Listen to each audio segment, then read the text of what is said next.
Sočasno z začetkom seje državnega zbora, kjer se bo odločilo o sprejetju zakona za uravnoteženje javnih financ, sta se v Ljubljani zgodila dva protesta. Protestniki iz gibanja 15.100 so neuspešno skušali blokirati vhod v parlament.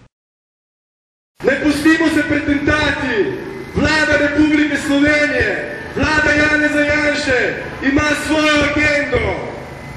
Skuša se povezati z diktati finančnega trga, zato da bi usilili svojo vizijo družbe.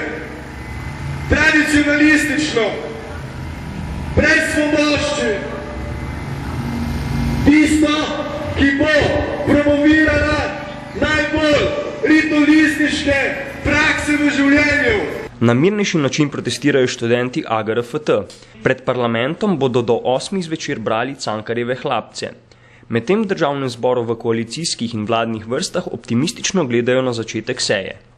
Ne pričakujem težav, da pričakujem dolgo razpravo, upam, da bo vsebinsko resna, pa glede na to, da smo tudi sindikati uspeli oziroma bo podpisan danes dogovor, mislim, da tudi ni razloga, da bi na vsem zakonu uravnoteženju javnih financ ne bomo sprejeli. Torej vse kaže, bom rekel, zlasti zadnje informacije sa strani sindikatov, da vendarle bo v Sloveniji prevladal razum, kar je dobro za Slovenijo in vse naše ljudi, vsaj v tem trenutku.